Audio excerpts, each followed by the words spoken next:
Hoy presentamos la era científica.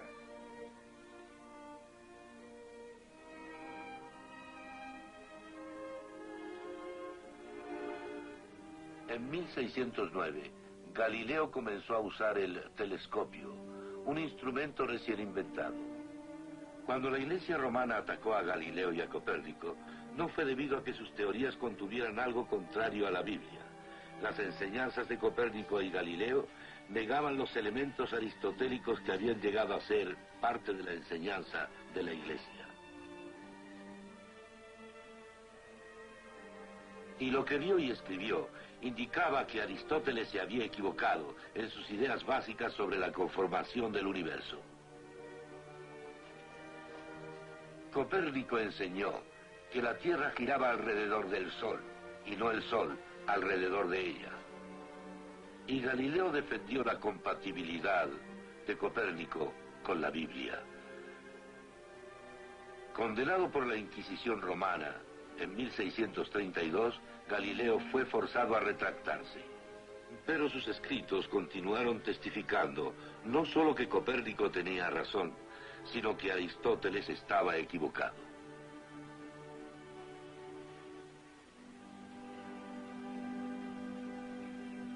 Blaise Pascal llevó un tubo de mercurio a una montaña y midió los cambios en el nivel del mercurio de acuerdo a la altura. De esta forma hizo que funcionara el primer barómetro. No solo eso, sino que algunos consideran que es el más grande escritor de prosa francesa que haya vivido. No veía al hombre perdido como una brizna de polvo en el universo, y que era más importante y más complicado de lo que los hombres pensaban, ya que el hombre podía comprender a las estrellas, y las estrellas no comprendían nada. Además de esto, para Pascal, el hombre era especial, porque Cristo agonizó en la cruz por él.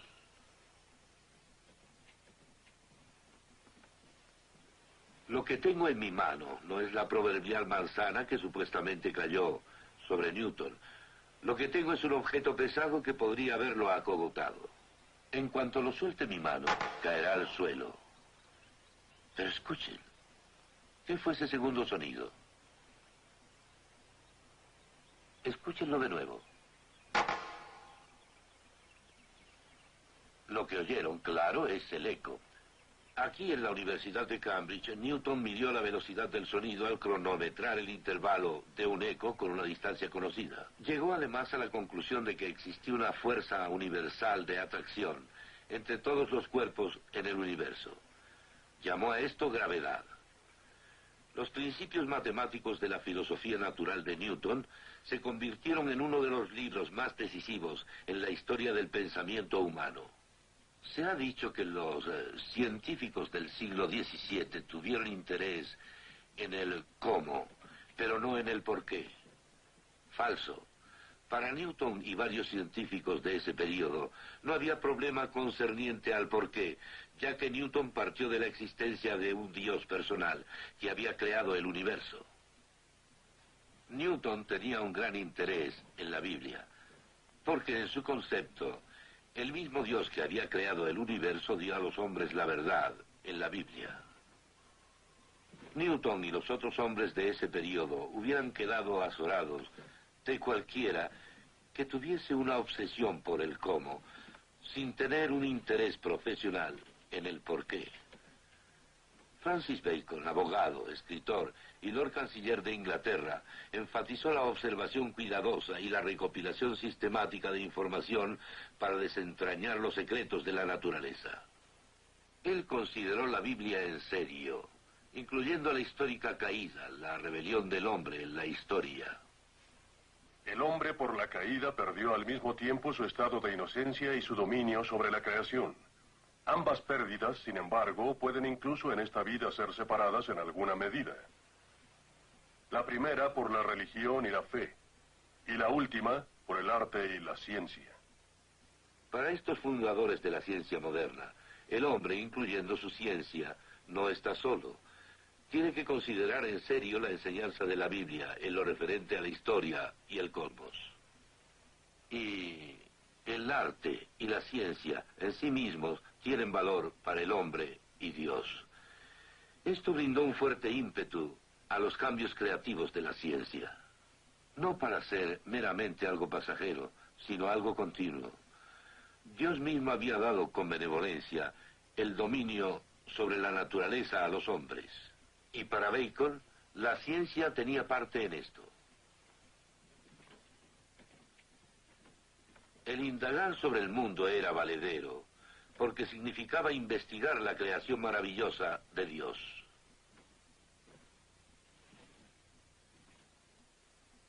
Citaré a Bacon de nuevo. No dejes a ningún hombre por el débil concepto de sobriedad o de una moderación malamente aplicada. Pensar o sostener que un hombre puede buscar demasiado lejos o ser muy bien estudiado en el libro de la palabra de Dios o en el libro de las obras de Dios. El libro de la palabra de Dios es la Biblia y el libro de las obras de Dios es el universo que Dios ha formado.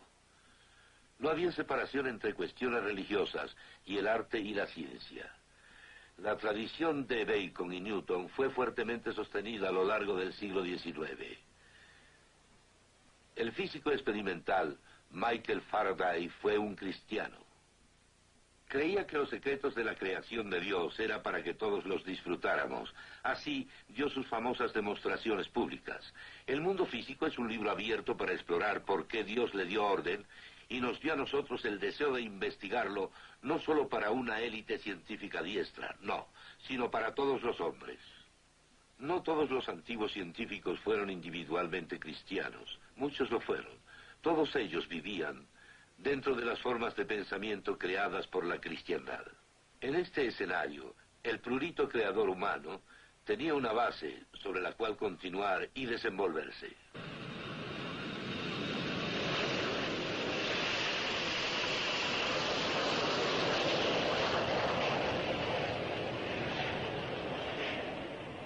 Al saber que el universo había sido creado por un Dios razonable, los científicos, sobre una base cristiana, fueron capaces de desenvolverse con confianza. Esperaban así poder investigar sobre el universo mediante la observación y la experimentación.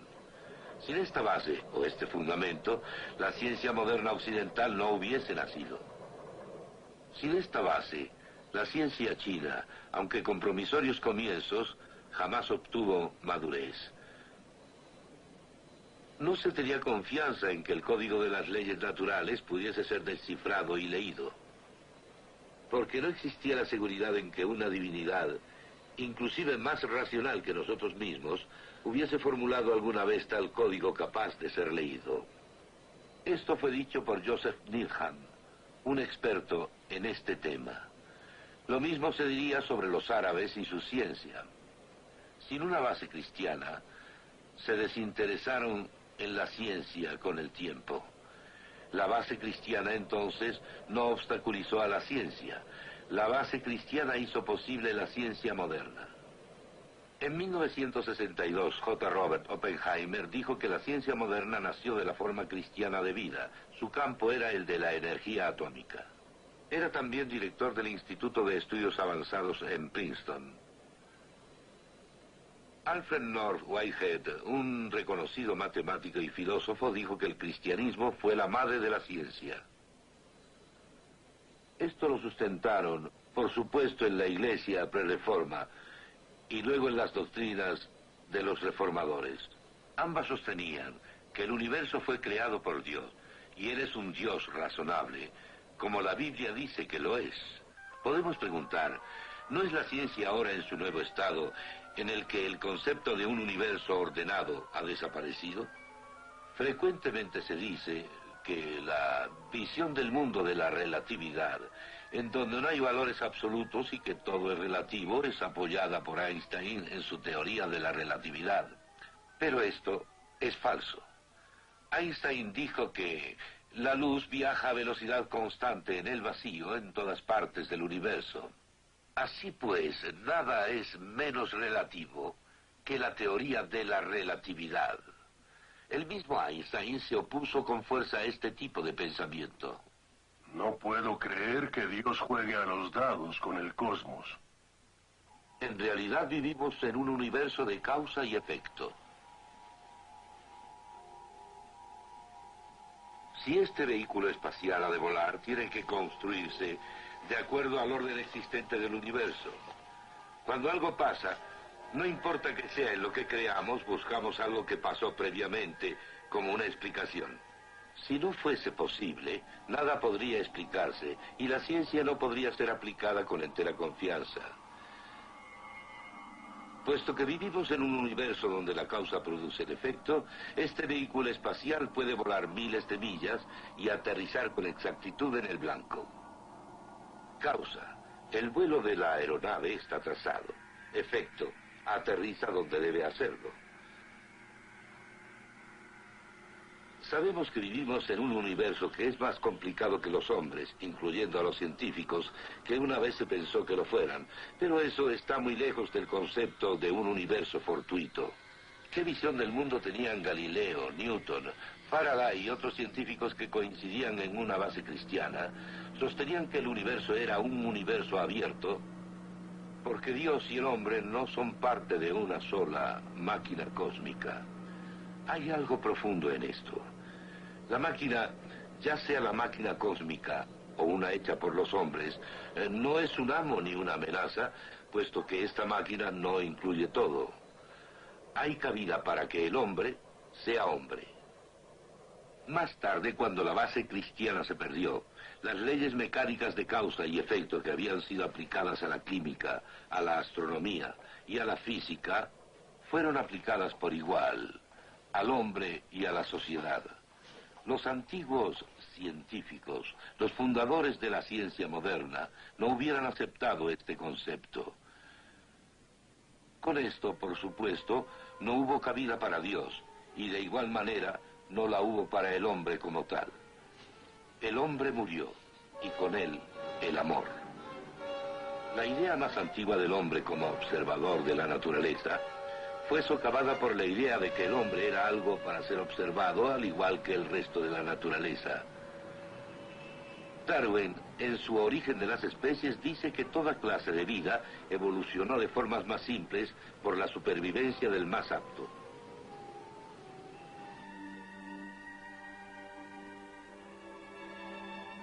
No hay lugar para el amor en un sistema totalmente cerrado de causa y efecto.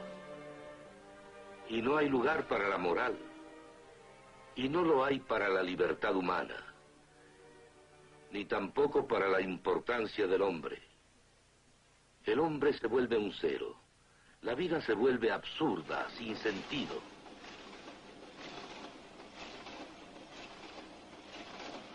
El concepto de una línea continua a partir de la molécula al hombre, meramente en base al tiempo o al azar, no responde a ninguna de las dos cuestiones del cómo o el por qué de que se ocuparon Newton y Bacon.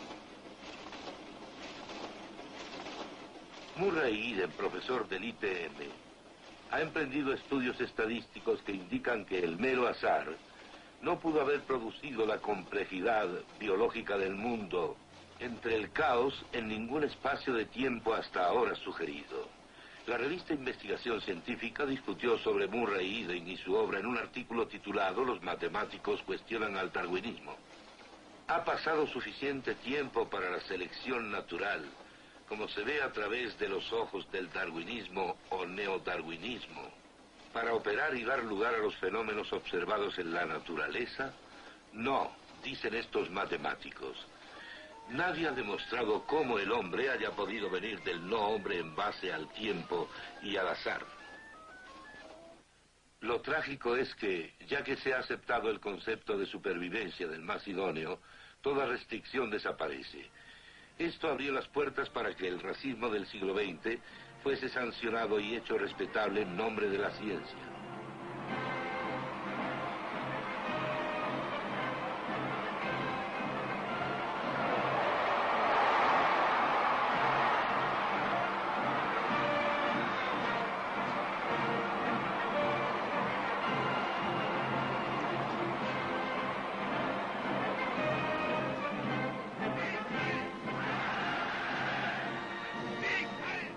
Cuando el cristianismo bíblico de la Reforma cesó de ser el consenso para la sociedad alemana, Cuando el caos político y económico, así como la autorización moral, prevalecieron, el escenario estaba listo para el movimiento nazi.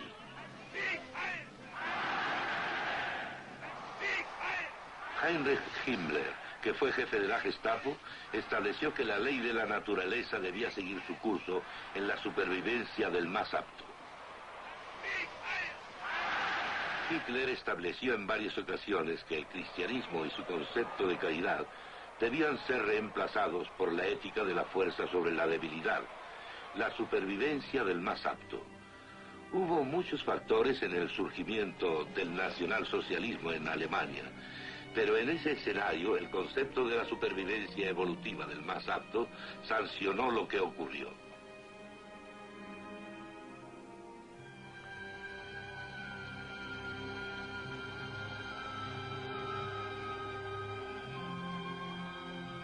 El humanismo se estableció para hacer al hombre autónomo y resultó muy pobre.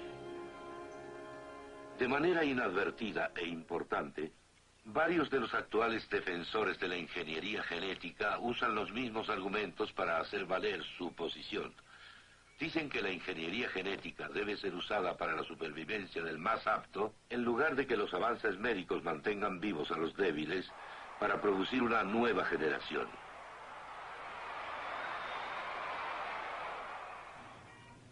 Cuando el consenso cristiano desapareció, dejó un vacío, el que sería aprovechado por una élite para formar un Estado autoritario.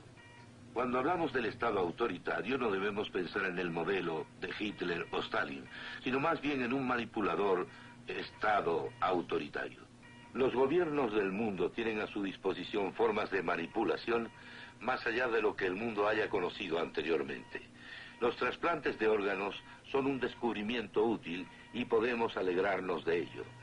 Para obtener el riñón necesario y otros órganos para trasplantes, el cirujano naturalmente tiene que esperar la muerte del donante. La definición aceptada de muerte solía ser el paro de los latidos o de la respiración. Ahora la definición es una onda cerebral nula. Esto no es erróneo en sí mismo, pero da lugar al aprovechamiento del muerto. Mediante la onda cerebral nula, estos cuerpos pueden mantenerse vivos indefinidamente para aprovechar su sangre, aprovechar sus órganos para trasplantes y para la experimentación. Sin la línea absoluta que el cristianismo da del hombre como ser único, las cosas que no son buenas en sí mismas pueden conducir a una creciente pérdida de la humanidad. Para el hombre moderno no hay límite marcado entre lo que debería y lo que no debería ser, y hace entonces todo lo que puede hacer. Cualquier deber moral es solo lo que es sociológicamente aceptado en ese momento. Siendo cristiano, posee un punto de referencia en la Biblia, un punto de referencia mediante sus enseñanzas, y de esta manera poseo la base con que juzgar toda obra. Por otro lado, si se me deja sin ningún punto fijo por el cual juzgar las cosas, sin recovecos, como sería adoptar las ideas que me son arrojadas a mí, no poseo base alguna de juicio. Se me deja desnudo ante lo que me es arrojado a mí, sin una posible forma de hacer un análisis crítico.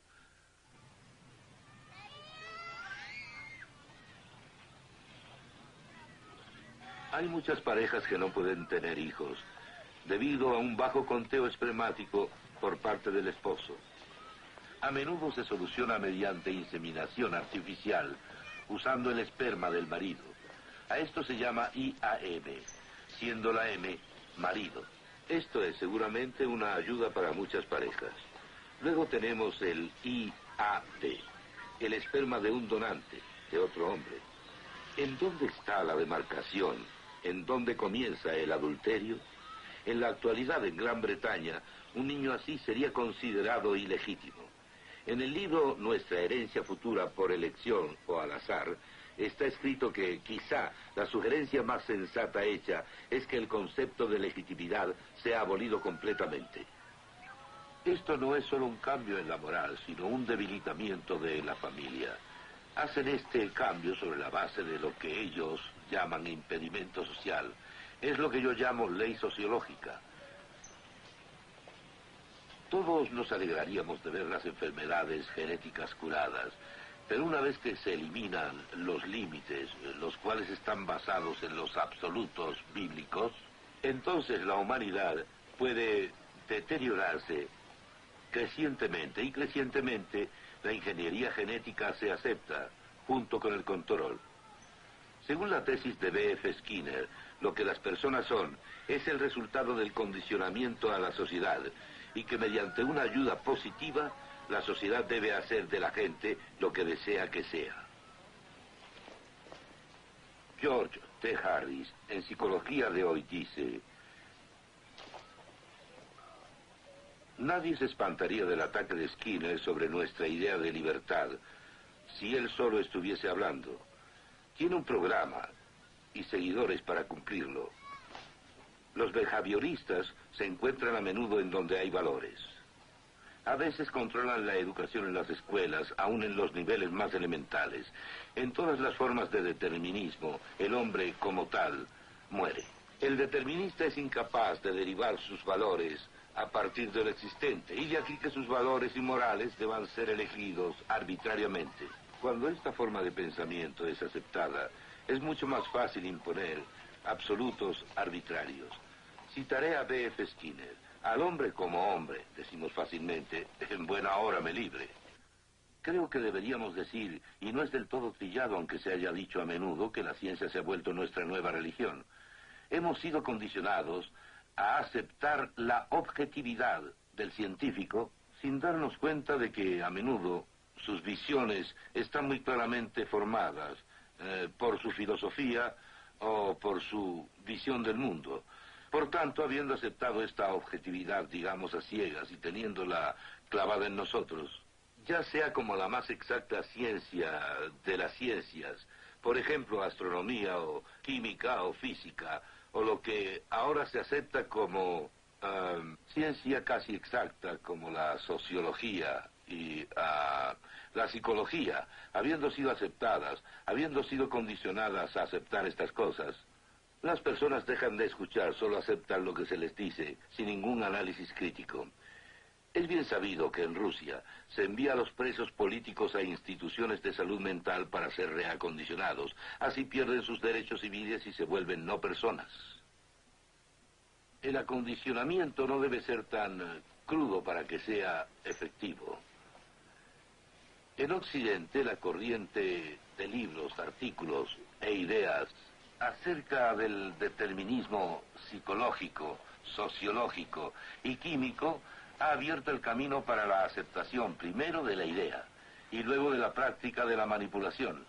La persona cada vez más ha sido condicionada a ser tratada como máquina y tratar a otras personas como máquinas. Y los descubrimientos técnicos se han logrado en su mayor parte para la manipulación. Arthur Koestler, renombrado científico y autor, ha sugerido que se desarrolle un agente químico para librar a los hombres de la agresión y darles tranquilidad. En otras palabras, un supertranquilizante. Al igual que aquellos que querían poner LSD en el abastecimiento de agua, sugirieron que alguna comunidad podría ponerla en su agua potable para que todos pudieran obtener sus efectos. En esta sección les estoy dando a conocer lo que se ha informado en varios periódicos y revistas noticiosas. Kenneth B. Clark, una vez presidente de la Asociación Psicológica Norteamericana, sugirió en 1971 que todos los líderes políticos deberían tomar píldoras de antiagresión para que no fuesen agresivos. Y el jefe del Departamento de Ginecología y Obstetricia de la Escuela de Medicina de Kansas City, el doctor Kermit Cranty, instó a que se pusieran píldoras anticonceptivas en los abastecimientos de agua para controlar la población. Y algunos han sugerido que el Estado podría surtir de otra droga a ciertas familias para neutralizar la píldora. De esta forma el Estado podría decidir quiénes podrían tener bebés y quiénes no.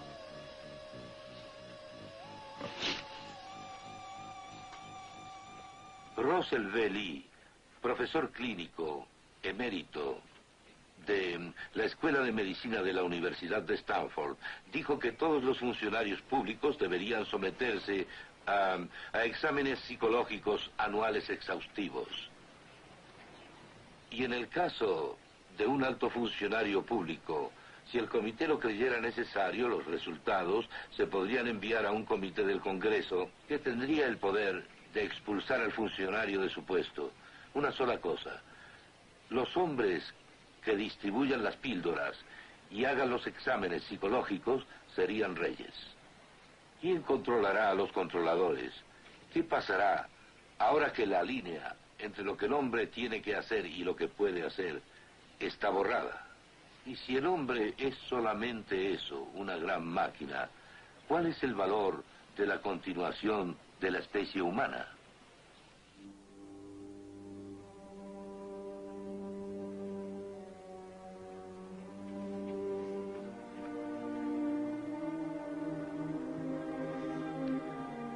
Lo que hizo que existiera una diferencia entre la visión de los antiguos científicos y lo que denota a los hombres de hoy, que ven al hombre solamente como parte de una máquina cósmica, no es algo que la ciencia haya demostrado. Simplemente fue un cambio en la perspectiva filosófica del científico, apartándose de la base primitiva que tuvo la ciencia, de un mundo que había sido creado por un Dios razonable. Y la única forma en que podríamos regresar sería retornar a lo que los primeros científicos creyeron: un Dios que existe y que no es silente, que ha hablado de tal manera que las personas lo pueden entender en la Biblia y en la revelación de Cristo. Y en la Biblia y en la revelación de Cristo encontramos la verdad que nos brinda la clave de todo en la vida. Nos narra el origen del universo, por qué fue formado, nos dice por qué el hombre es grande, puesto que fue hecho a imagen de Dios, nos dice por qué el hombre es cruel, puesto que se ha alejado mucho de Dios como su punto de integración y se ha puesto a sí mismo en el centro, la caída. Nos brinda todo esto y luego nos proporciona, claro, una base en su enseñanza absoluta para la moral y la ley.